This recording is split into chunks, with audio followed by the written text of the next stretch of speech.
미팅 시작하도록 하겠습니다. 투자 전략 김재은 연구원 발표하겠습니다. 예, 그 PSR 펀드 분석 자료고요. 결론부터 요약을 드리면 아웃소싱 하는 이제 기관 담당자 입장에서는 이제 하이 퀄리티 팩터가 높은 이런 종목들이 편입된 펀드에 관심을 가지거나 매니저 입장에서는 이런 종목들을 좀 편입시키는 게 최근 상황에 좀 좋지 않겠나라는 생각을 좀 해서 좀 작성을 드린 거고요. 자료를 보시면 시장에서 말하는 그 5가지 팩터, 알파를 얘기하는 설명할 수 있는 5가지 팩터가 있습니다. 그래서 주가 모멘텀, 하이 퀄리티, 그리고 로우 볼, 사이즈 밸류 이렇게 5가지가 있는데요. 올해 성과를 보니까 전 세계적으로 보니까 이 주가 모멘텀이랑 이 퀄리티 팩터가 양호한 성과를 지금 나타내고 있습니다. 뭐 언뜻 생각을 해보면 뭐 주가 잘 간 애들이 해외 시장 기준으로 보면은 계속 잘 갔잖아요. 그래서 그런 건 설명이 되는데 의외로 이런 퀄리티 팩터가 시장에서 좀 워킹하고 있다라고 좀 말씀을 드릴 수가 있겠고요.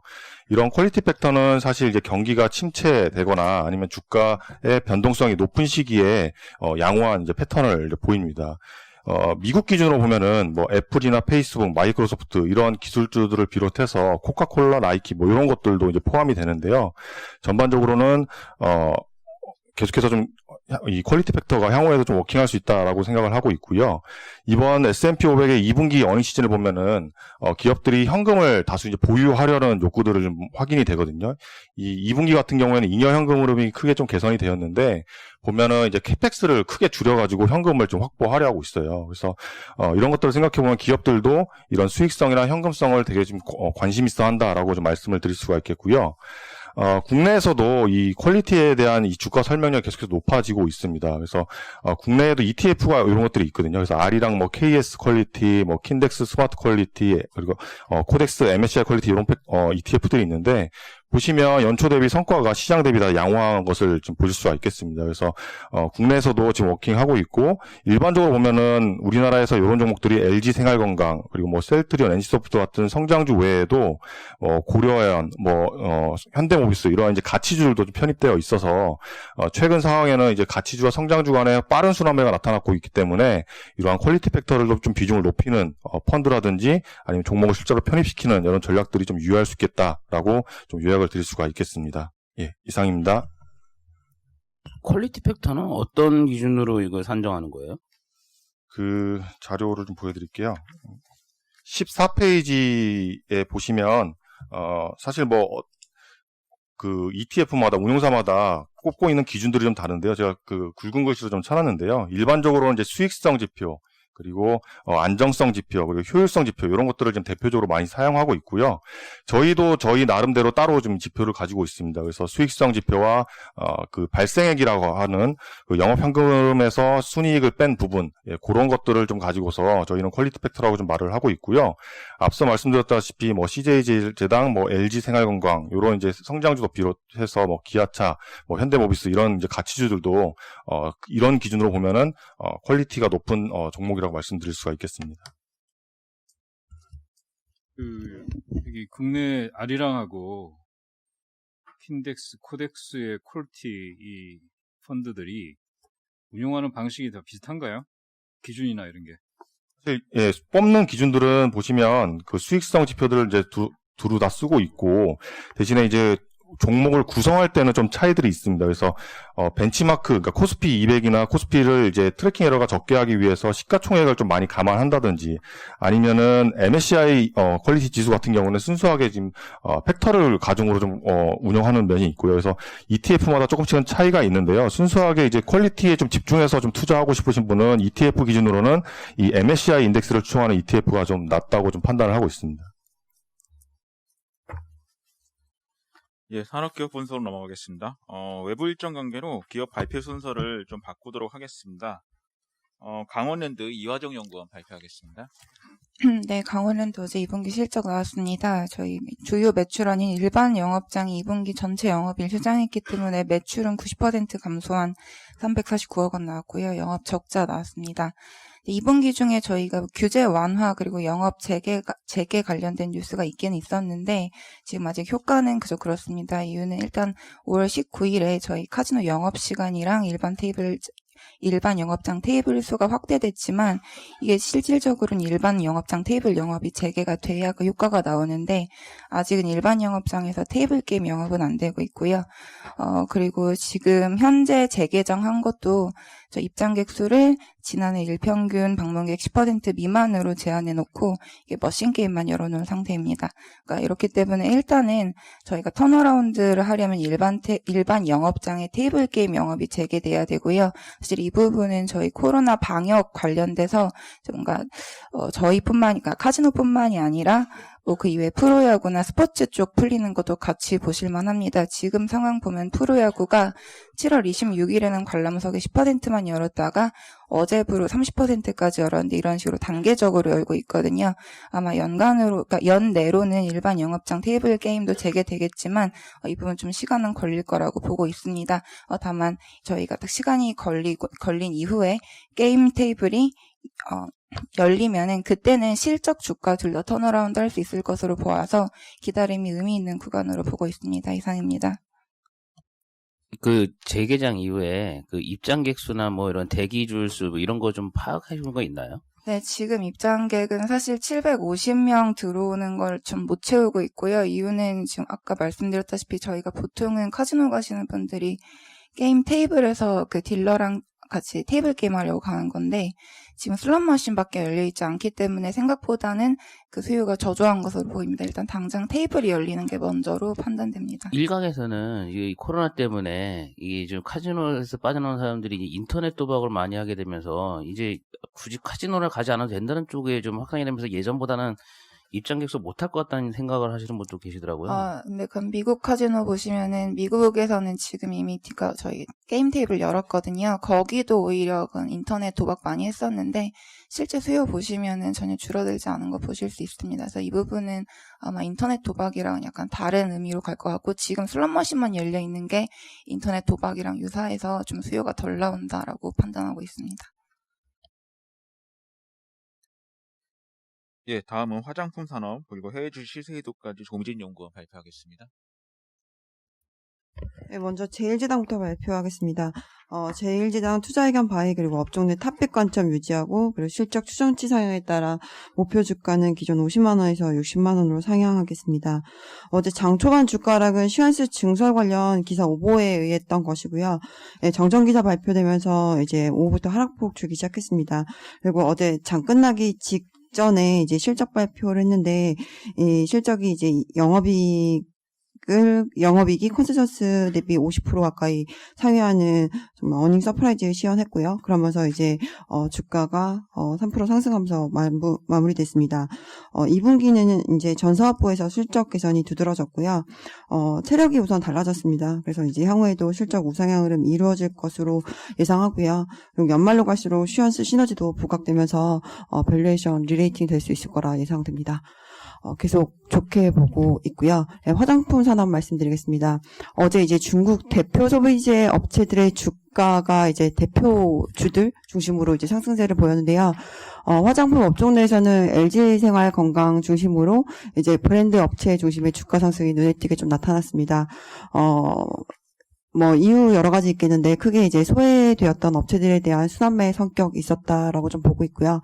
그리고 이제, 처음에 이제 실적 발표했을 때는 이 실적이 잘 나왔는지 구분이 잘 안 되셨는데 이제 다른 글로벌 업체들 실적까지 다 나오고 보니 오히려 화장품 업체들이 그래도 코로나19 이런 상황들을 감안했을 때 나쁘지 않았다. 이런 좀 시장의 의견들이 있었고요. 그리고 지금 2분기 저점으로 해서 하반기에는 그래도 2분기보다는 QOQ로 올라오는 모습들이 나타날 거다라는 그런 전망들 때문에 주가는 상승에 따라 좀 보고 있습니다. 특히 LG생활건강 같은 경우는 코로나19에도 사업부 다각화로 실적 견조했다라고 말씀드렸고요. 그리고 지금 봤을 때 2분기 때는 이제 면세 쪽이 글로벌 업체들의 가격 경쟁 심화나 그리고 그 재고 소진 진행되면서 좀 경쟁 심화로 우리 국내 업체들이 두각을 나타내지 못했습니다. 이런 부분들이 조금 개선될 가능성이 되게 높다라고 좀 보고 있고요. 관련해서 시세이도도 말씀드릴게요. 시세이도도 지난주 목요일 금요일쯤에 이제 실적 발표를 했는데요. 매출은 34% 빠졌고 그리고 영업 적자로 전환되었습니다. 이 시세이도 같은 경우는 일단 중국은 한 5% 정도 성장을 했으나 나머지 전 지역에서 두 자릿수로 이제 매출이 급락하면서 이익이 많이 안 좋았습니다. 이제 보시게 되면 근데 시세이도는 밸류에이션 거의 12개월 포워드로 80에 가까워요. 그래서 이러한 부분들 때문에 오히려 앞에 말씀드렸던 국내 화장품 업체들의 뭐 이런 실적이나 밸류에이션 부분들이 부각되었다라고 좀 보고 있습니다. 이상입니다. 예, 다음은 휴젤 나간준 연구원 발표하겠습니다. 네, 휴젤 2분기 실적 자료 발표하겠습니다. 투자의견 바이오와 목표 주가 20만 3천 원을 유지하겠습니다. 코로나19 영향에 따른 톡신과 필러 수출은 부진했지만 우수한 내수 매출이 상쇄하는 모습을 보였고요. 그리고 수익성 높은 톡신과 필러 비중 증가한 점이 매우 긍정적입니다. 하반기에도 톡신 경쟁사 품목 허가 취소 반사이익 효과는 지속될 것으로 기대되고요. 국내 톡신 시장에서 독보적인 시장 점유율 1위를 기록할 것으로 기대하고 있습니다. 2분기 실적은 선방한 모습을 보였습니다. 매출액은 컨센에 부합했고 영업이익은 저희 추정치인 148억 원보다 12.8% 상회하는 모습을 보였습니다. 코로나19 영향으로 컨퍼런스나 오프라인 마케팅 활동이 제한되다 보니 이 부분에서 관련 비용이 좀 하락을 했고요. 또한 화장품 면세점 채널 타격으로 이쪽에 나가는 지급 수수료가 감소하면서 판관비 집행이 감소되면서 수익은 개선되는 효과가 나타났습니다. 특히 이번 분기에는 톡신 내수가 198억 원으로 매우 우수한 모습을 보였는데 코로나19로 수출이 부진한 부분을 내수 톡신 부분이 다 상쇄했다고 판단됩니다. 특히 경제 봉쇄 영향으로 기존의 유럽향 필러 매출이 잘 찍히고 있었는데 이쪽 수출은 여전히 부진한 모습 보였고요. 반대로 내수 같은 경우는 5월부터 필러 내수 매출이 회복하는 모습을 보이고 있습니다. 다만 화장품 쪽은 여전히 부진한 모습을 보이는데 하반기부터 중국향 도매 채널 매출 증가가 기대되어서 화장품 매출도 하반기에는 기대해 볼 만하다 판단되고 있습니다. 실적 외에는 중국 쪽 모멘텀이 지금 기다리고 있는데 현재 6월 초에 중국 쪽 보안 자료 제출을 완료한 이후에 현재 보안 자료에 대한 심사는 최종 마무리 단계에 위치한 것으로 파악이 되고요. 이르면 이르면 이번 달인데 3분기 내에 중국 품목 허가 승인 기대되고요.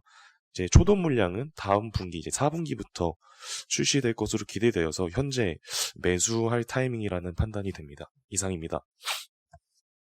휴젤 추천 잘 하고 있는데 이 실적에 대해서는 반사이익이 있으니까 좋아질 것 같고 계속.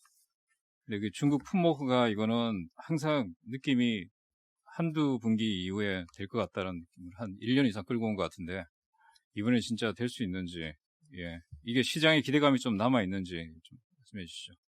네, 우선 지금 휴젤 보안자료 심사를 실질적으로 테크니컬 리뷰는 마친 상태고요. 현재 추가적으로 좀 마이너한 질문들이 오가고 있는 상태여서 여기서 언제 승인이 나도 이상하지 않을 정도의 단계까지 왔다고 보시면 될 것 같습니다. 다만 과거에 메디톡스가 똑같이 휴젤과 이 단계까지 온 상태에서 국내에서 불량 톡신 관련 이슈가 터지면서 반려됐던 경험이 있었는데 이 부분은 휴젤 입장에서는 이러한 노이즈는 없다라는 판단이 되어서 저는 이번 분기에는 충분히 중국 쪽 허가 가능할 것으로 기대하고 있습니다. 내년 저희 실적 테이블에 중국 쪽 반영되어 있나요? 지금 실적 테이블 상에는 중국 쪽 반영 안 돼 있고요. 저희 밸류에이션 산정에는 비영업 가치 쪽에 중국 쪽 실적이 반영되어 있습니다. 4분기 그럼 승인되면은 내년도 매출 어느 정도 좀 그릴 수 있어요? 우선 내년 매출은 사실 저희가 시장 침투율 자체가 그렇게 빠른 속도로 일어나지는 않을 걸로 보고 있는데 우선은 지금 시점에서 저희가 어느 정도 연간으로 잡힌다고 보기보다는 우선 이번 4분기에 3분기 허가가 난다고 하면 4분기 때 초도 물량이 나가게 되거든요. 그 부분이 얼마나 잡히느냐에 따라서 내년에 이제 디테일한 중국 쪽 실적은 저희가 이제 공유해드릴 수 있을 것 같습니다.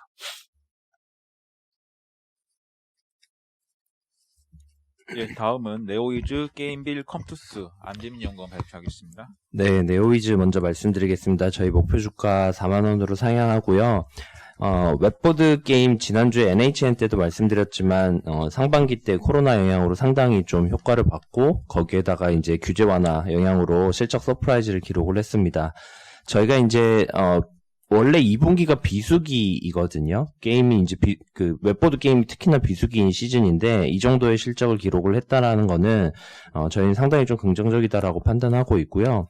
3분기 이제 9월부터 성수기 시즌 들어갑니다. 그래서 하반기에도 본격적인 실적 성장 좀 기대합니다. 저희가 2분기 실적을 보시면 영업이익 한 130억 정도 추정을 했는데 지금 178억 정도 나왔습니다. 그래서 상당히 잘 나온 수준이고 최근 몇 년 사이에 가장 큰 실적 규모다라고 보시면 될 것 같습니다.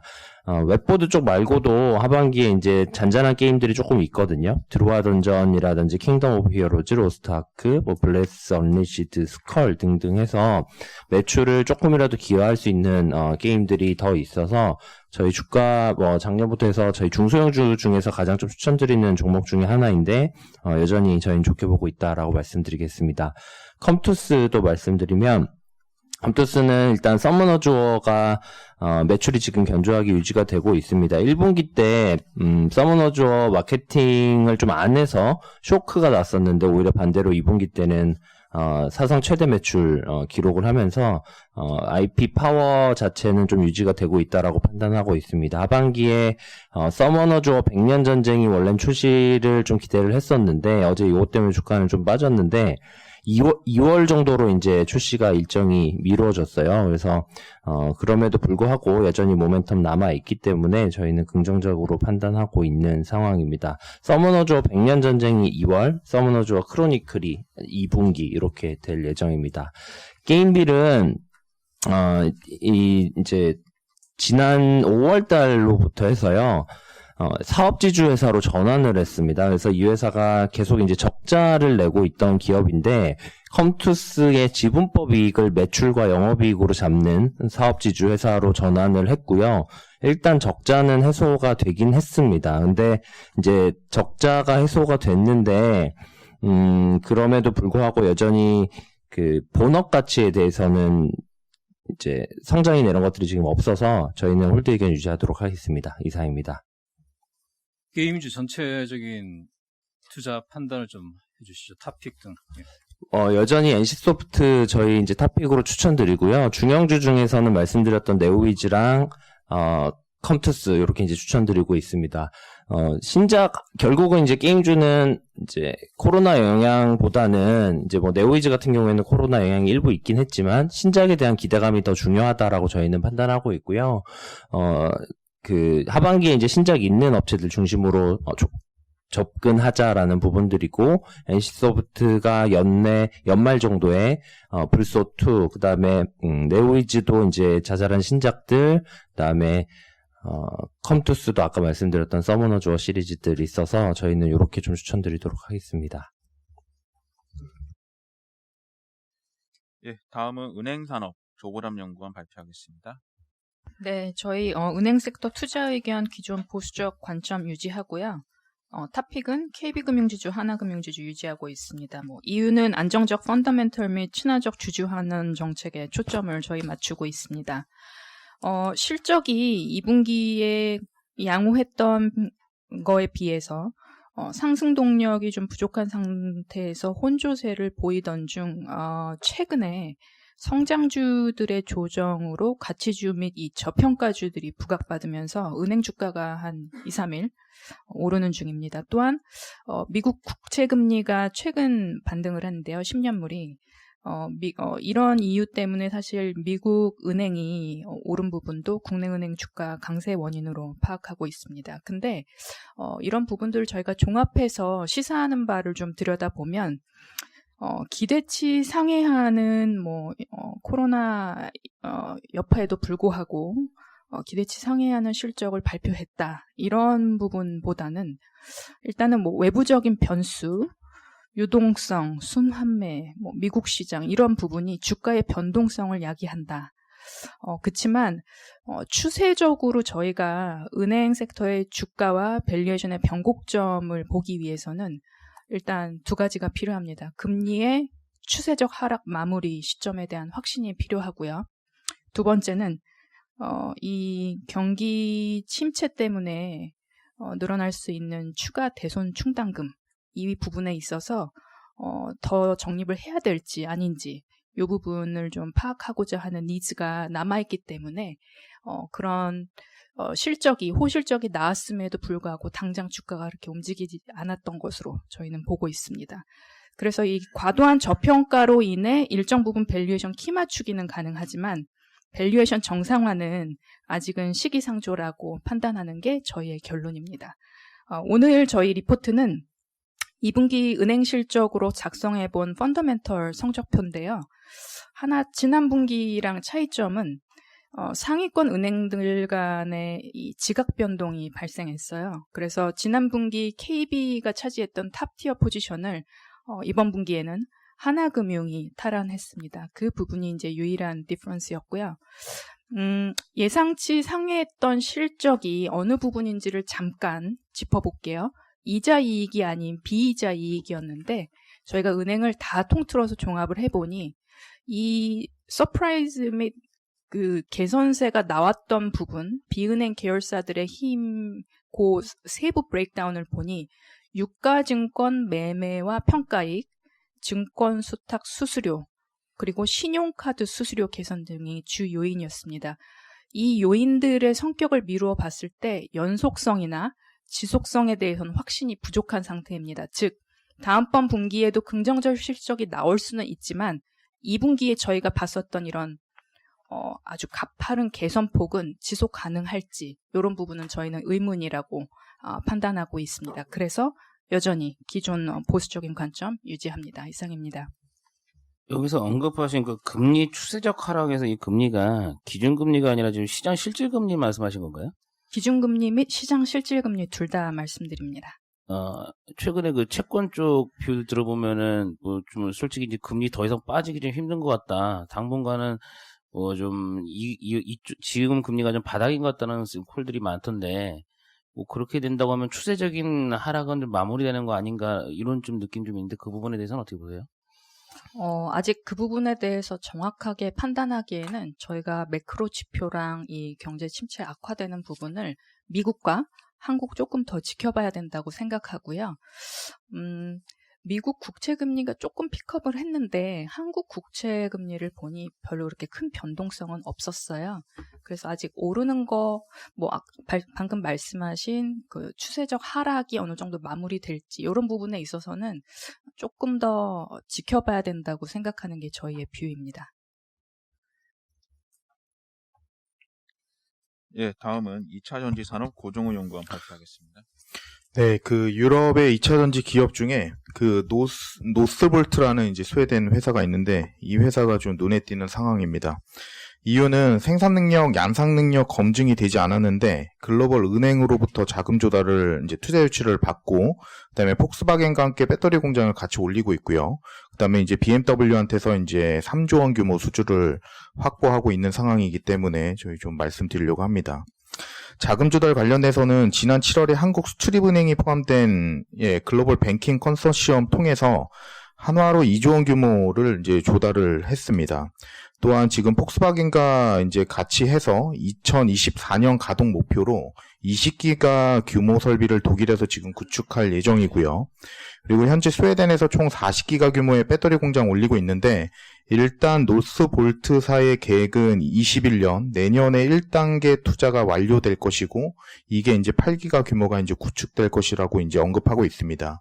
그리고 여기서 24년 이후부터 공급되는 BMW 전기차 배터리가 생산될 것이다라고 이제 코멘트하고 있고요. 추가로 노스볼트가 지금 생산을 위해서 한국산 장비를 여전히 구매 중에 있고요. 일부 특수 소재를 확보하려는 모습도 계속 지금 포착이 되고 있습니다. 근데 다만 저는 노스볼트가 아직 국내 기업들의 경쟁 상대로 보기 어렵다라고 저희는 판단을 하고 있고요. 이유는 앞서 말씀드린 것처럼 양산 능력이 검증되지 않았고 지금 소재 수급을 확보하기 위해서 짝을 찾고 있는 상황이기 때문에 현재 위협적이다라고 약간 보기는 좀 어렵다라는 판단입니다. 그래서 타임라인을 길게 놓고 보면 배터리 시장의 진입은 가능할 거다라고 이제 보고 있지만 일단 노스볼트가 제시하는 생산 능력 기준으로는 25년은 60기가입니다. 그리고 2030년은 150기가 정도 수준이고요. 한국 기업은 25년에 유럽에서 133기가가 이제 구축이 됩니다. 그리고 이제 10년 뒤 30년에는 411기가 정도로 이제 올라갈 것으로 저희 추정하고 있기 때문에 타임라인을 길게 놓고 보면 분명히 유럽 시장 내에서 노스볼트 시장 점유율은 올라갈 거다라고 보고 있지만 지금 정도의 이제 위치에서 놓고 봤을 때는 아직은 경쟁 요인을 이제 가지고 있는 업체다라고 판단하고 있지는 않습니다. 이상입니다. 네, 다음은 휴대폰 IT 부품 산업 이규하 연구원 발표하겠습니다. 네, 어제 저녁에 7월 중 스마트폰 판매가 발표가 됐는데요. 지금 예상보다 좀 많이 부진합니다. 그래서 이게 지역별로 지금 좀 온도차가 있어서 유심히 좀 봐야 될 것 같고요. 6월 달도 사실은 그렇게 좋지 않았는데 지금 6.18 페스티벌을 하고 그때 이제 가격 할인 행사를 좀 많이 하다 보니까 일부 수요가 좀 많이 땡겨진 게 그 이유라고 좀 생각을 하고 있습니다. 특히 이제 로컬 브랜드가 더 이제 안 좋은데 그만큼 가격 할인을 좀 많이 해서 그랬다고 생각을 하고 있고요. 5G 스마트폰도 당연히 이제 전체 시장이 많이 줄면서 MOM으로는 줄었는데 비중 자체는 계속 늘어가는 그런 모습을 보이고 있습니다. 그래서 지금 지역별로 보면은 중국은 사실 계속 소매 판매는 마이너스였고요. 근데 출하량이 사실 4분기에 좀 이제 반등을 했던 건데 그때 좀 이제 무리하게 출하를 늘리지 않았나라고 생각을 하고 있습니다. 근데 이제 반대로 미국이랑 인도, 유럽 같은 경우는 지금 판매량 기준으로 6월부터 전년비 증가세를 기록을 했거든요. 그래서 이게 확실히 최근 좀 분위기가 좀 다른 것 같고 하반기 같은 경우도 이제 이런 지역 같은 경우는 애플 신제품 출시가 또 있고 그다음에 이제 인도 같은 경우는 9월, 10월, 11월 이때가 이제 전통적인 성수기이기 때문에 이런 지역이 오히려 중국보다 향후에 하반기 좀 나을 거라고 생각을 하고 있습니다. 그래서 지금 이런 상황에서 삼성전자가 제일 수혜를 입을 수 있는 이유가 삼성전자 같은 경우는 중국 쪽 비중이 낮고 거의 이제 없고 미국, 인도, 유럽 비중이 높은데 이쪽 시장이 아무래도 최근에 올라오다 보니까 그 수혜를 좀 입고 있고요.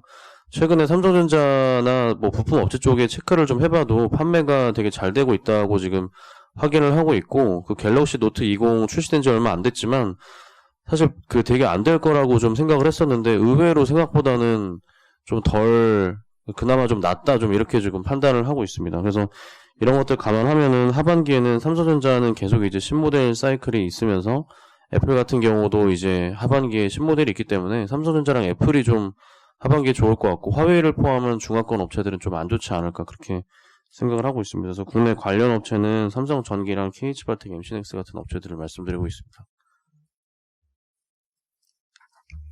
네, 다음은 LG 김동영 연구원 발표하겠습니다. 예, LG 지주회사 탑픽 종목 중에 하나이고요. 어저께 실적이 나왔고 저희 목표 주가 상향 조정을 했습니다. 2분기 실적은 3,600억, YOY 30% 이상 성장을 했고요. 시장 컨센서스 상회했습니다. 이미 자회사들 실적 대부분 발표를 했는데 실적 모멘텀 상당히 강화가 되고 있습니다. 화학이 어닝 서프라이즈였고 나머지 전자, 유풀, 생활건강 등도 컨센 대비는 상회하는 실적을 보였습니다. 비상장 CNS는 반면에 2분기에 좀 좋지 않았고요. IT 서비스 기업들 대부분 겪는 것처럼 신규 프로젝트 집행 지연이 됐기 때문에 YOY 영업이익은 15% 하락을 했습니다. 3분기에 대해서는 LG 화학이 워낙에 전지 사업 이제 개선 속도가 가속화가 되고 있고 디스플레이 OLED 사업 적자도 축소가 되고 있기 때문에 여기에 이제 CNS는 계열사 클라우드 전환 본격화되는 수혜를 받으면서 영업이익은 3분기에도 YOY 30% 이상 성장할 걸로 전망을 합니다. 투자 포인트는 크게 변동이 없고요. 실적 모멘텀이 좋다라는 거하고 사업 포트폴리오 강화가 기대된다는 점입니다. 실적은 2분기, 3분기도 말씀드렸지만 연간으로도 지난 2년 동안의 영업이익 감소를 하다가 낮은 기저에서 올해는 영업이익 80% 성장할 걸로 전망이 되고요. 구광모 회장 취임 이후에 사업 포트폴리오 효율화 그리고 주주가치 제고 강화가 지속이 되고 있습니다. 2분기 기준으로는 이제 순현금이 2조 원까지 늘어났고요. 요걸 바탕으로 해서 신성장 포트폴리오 강화가 전망이 되고 또 일전에 말씀드렸던 지주회사 CVC 보유가 이제 9월 달에 통과가 되고 하면 사업 포트폴리오 컨트롤 타워로서의 역할이 부각이 될 걸로 기대를 합니다. LG 화학 주가가 워낙에 많이 올랐고 이런 것들을 반영을 해서 목표 주가는 12만 9천 원으로 상향 조정을 했고요. 목표 할인율은 보수적으로 45% 유지를 했습니다. 지난 한 달 동안에 주가가 30% 상승을 했는데 할인율은 여전히 63% 저평가 영역에 유지를 하고 있습니다. 단기적으로는 LG화학에 대한 투자 대안, 중장기적으로는 사업 포트폴리오 강화 성과에 따라서 할인율 축소가 기대가 됩니다. 이상입니다. 여기 LG CNS 지분은 누가 매입해 간 건가요? 35%. 그러면 매각 이후에 지분율이 어떻게 되는 거예요? 원래 85% 가지고 있었고요. 35%를 프리-IPO 형식으로 맥쿼리에서 가져갔습니다. 이 부분에 대해서 기대하는 부분이 맥쿼리가 들어온 이유는 앞으로 한 3년 이내에 IPO를 하면서 엑시트를 하려는 목적으로 가져간 것이기 때문에 LG CNS의 사업 강화에 좀 도움을 줄 걸로 기대가 되고 있고요. 해외 금융 쪽에 진출하는 데 좀 도움이 되지 않을까 기대를 하고 있습니다. 실제로 LG 이사회가 원래 5명이었었는데 1명이 늘어나면서 맥쿼리 자산에서 2사람이 지금 들어가 있는 상황이고 경영에도 간섭이라기보다는 긴밀하게 도움을 줄 걸로 기대를 하고 있습니다. 이 어닝이나 뭐 이런 밸류션 보면은 이게 3조 가치 준 것 같은데 좀 싸게 판 거 아닌가요? 저희 쪽 CNS 쪽 가치 얼마 반영돼 있나요, LG? CNS는 비상장으로 거래가 되고 있고요. 3페이지를 보시면 50% 밸류가 OTC 가격 적용하면은 2조 원이 조금 넘으니까 100% 기준으로 지금 4조 2천, 4조 4천 이 정도로 이해하시면 좋겠습니다. 조LG가 우리 추정치도 그렇고 그때 사업 포트폴리오가 상당히 최근에 잘 변화가 되고 있는 것 같거든요. 이게 지금 월봉 한번 쳐보시면 이게 이제 전고점 수준까지 와 있는 것 같은데 어떻게 보세요?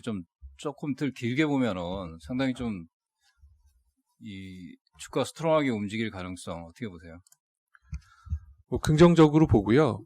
이게 기억해 보시면 2007년도 지주회사 대장주였고 할증 거래가 됐던 종목인데 벌써 할인율 50%는 이미 10년도 전서부터 이 상태가 유지가 되고 있거든요. 그 배경은 비상장사들이 일단 되게 안 좋았고 여기에는 지금 SK로 넘어간 실트론, 경영 실패와 이제 저가 매도 이런 것들 그리고 상장사들도 좋지 않다가 지금 일단 상장자 회사들 실적은 LG화학을 필두로 해서 개선이 많이 되고 있고요.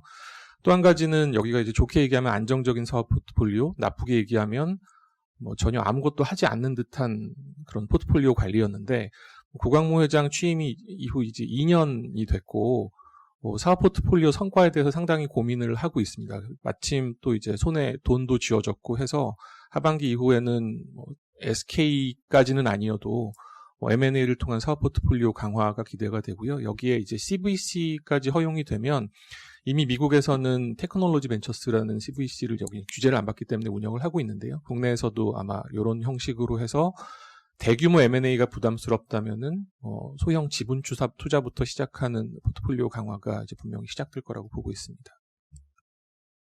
미국에 있는 CVC는 좀 비즈니스가 어떤가요?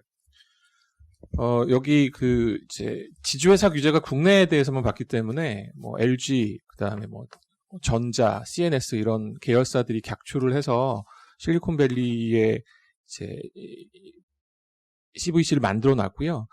여기는 지금 아주 큰 투자를 하는 게 아니라 스타트업들, 가능성 있는 스타트업들을 다양하게 지금 지분 투자를 하고 있고 여기에 이제 추가적으로 돈을 집어넣으면서 이게 좀 성장하는 모습이 보인다 그러면 궁극적으로는 이제 계열사 사업과 연관되는 회사들은 M&A도 할 수 있다라고 보고 있습니다.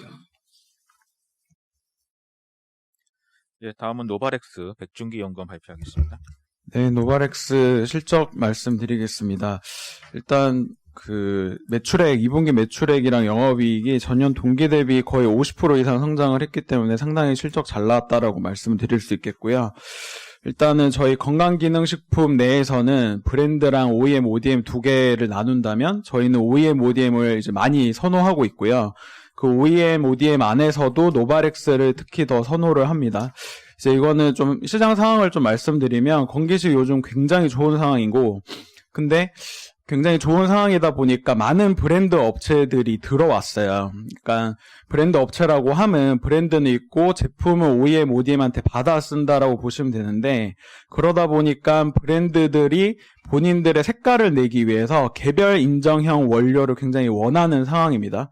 근데 노바렉스가 국내에서 가장 많이 개별 인정형 원료를 등록했던 회사이고, 현재 지금 4건 정도 하반기 때 더 추가 등록 신청을 해놓은 상황입니다.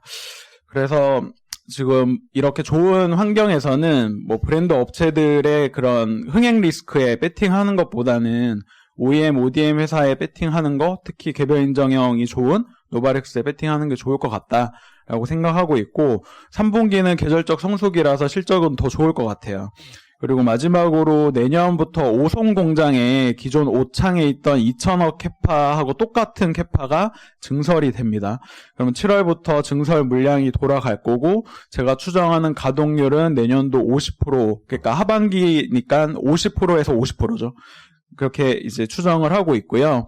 기존에는 뭐 표준화 공정 그리고 이제 특수 제형 공정 이런 게 섞여서 돌아갔던 건데, 앞으로는 오송 공장에서는 이제 경질 캡슐이라든지 분말 이런 이제 표준화 공정만 돌릴 거고, 현재 공장에서는 이제 연질 캡슐이라든지 이런 스틱 제형이나 좀 특수 제형을 생산을 해서 마진율 자체도 내년 하반기부터는 개선될 것 같다라고 생각하고 있습니다. 그래서 계속 좋게 보고 있고요.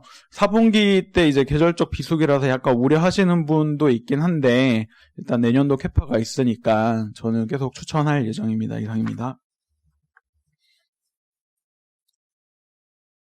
예, 다음은 한온시스템 조성연구원 발표하겠습니다. 예, 한온시스템 어제 2분기 실적 발표 있었는데요. 578억 원 정도 영업 적자 났습니다. 원오프 빼면은 뭐 예상한 수준 정도 적자 났고요. 지금 월간 실적 추이를 보면은 4월에 2,820억 원으로 저점을 기록한 이후에 6월에 한 5,550억 원 정도까지 올라와서 전반적으로 실적은 지금 회복세를 보이고 있고요. 지금 이제 핵심 제품에 대한 글로벌 수주 경쟁력, 뭐 폭스바겐, 테슬라, 뭐 현대차 그룹 해서 이제 대부분의 이제 기업들한테 공급을 하고 있는 거의 유일한 부품 회사이기 때문에 이제 밸류에이션 프리미엄이 지금 적용되고 있는 상태고요. 그다음에 이제 전기차 시장이 확대가 되면 그 중장기적으로는 실적 가시성도 계속해서 높아질 거라고 지금 생각을 하고 있습니다. 지금 캐펙스 부담이 2019년에 이제 가장 정점을 이뤘기 때문에 이제 이 투자에 대한 부담도 뭐 내년, 후년으로 가면서 매출이 발생하면 점점 낮아질 거라고 생각을 하고요. 지금 주가 측면에서 보면은 최근에 이제 현대차나 모비스에 비해서는 좀 덜 올랐는데, 지금 이제 밸류에이션이 좀 높은 편이라서 그렇고요. 근데 지금 이제 국내 부품 회사 중에서는 자기 주요 제품을 글로벌 공급하고 있는 거의 유일한 회사이기 때문에 중장기적인 성장 추세라든가 아니면 밸류에이션 프리미엄은 유지될 수 있을 걸로 좀 판단을 하고 있습니다. 이상입니다. 얼마 전에 그 테슬라 쪽 공조 시스템 쪽에 그 비중이 좀 많이 줄 거라는 얘기가 나온 것 같던데, 그 부분은 좀 어떻게 보나요? 그러니까 그 내용은 이제 중국 모델 3가 지금 판매한 지가 6개월 정도 됐고요. 지금 모델 3에 대한 그 공조 부품 컴프레서를 한온 시스템이 지금 납품을 하고 있는데, 언론에 나왔다가 잠깐 들어간 내용은 이제 그 부분에 대한 이원화를 이제 테슬라가 추진하고 있다라는 그런 내용이었거든요. 그래서 그 부분은 사실상 이게 지금 시작한 지 6개월밖에 안 됐고, 보통 한 텀을 자동차가 한 5년 정도 보니까 그냥 통상적으로 진행되는 거래 관계랑은 좀 다릅니다. 그래서 회사 입장에서는 이제 뭐 예를 들어서 그렇게 되면은 뭐 계약이라든가 이런 데 있어서 문제가 될 수 있으니까 어떤 그런 소를 통해서 해결한다? 뭐 그런 좀 방침을 가지고 있고요. 제 생각에는 뭐 그 통상적인 거래 관계를 봤을 때 그렇게 당장 뭐 이원화가 될 가능성은 좀 낮다라고 보고 있습니다.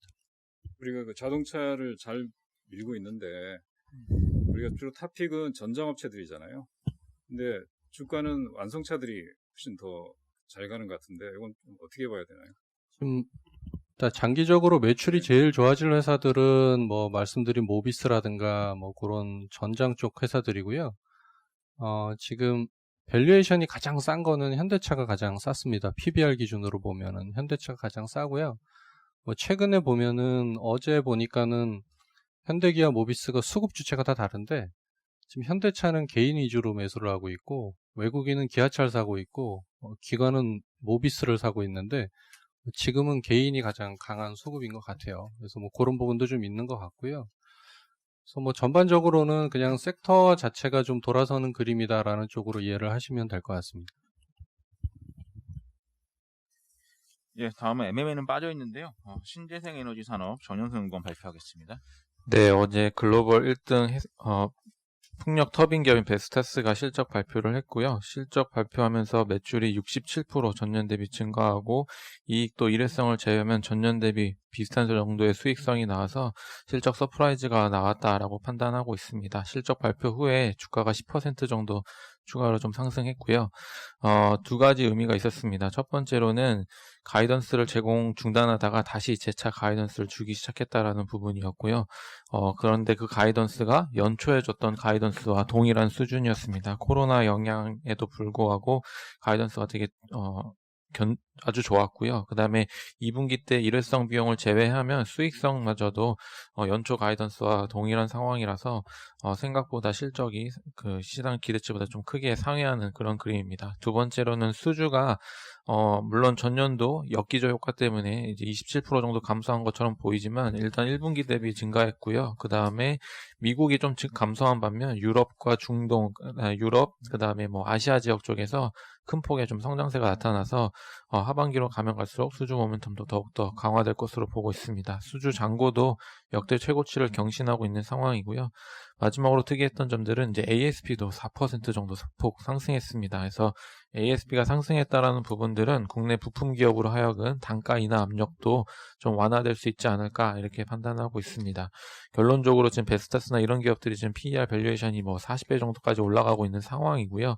국내 부품 기업들도 하반기 수주 모멘텀과 그다음에 이제 볼륨 성장이 동시에 나타나지 않을까 이렇게 좀 판단하고 있습니다. 이상입니다. 블룸버그 컨센 대비로는 OPMP가 크게 하회했는데 실적 발표하고 나서 주가는 어땠어요? 그러니까 이번에 그 실적 발표 때 2분기에 1억 7,500만 유로의 일회성 비용, 즉 이제 보증 비용이 일시적으로 좀 나갔고요. 이거를 제외하면 사실상 실적 컨센서스를 좀 상회했다고 보시면 되고 실적 발표하고 장 초반에 실적 발표하자마자 주가가 10% 정도 올랐었습니다.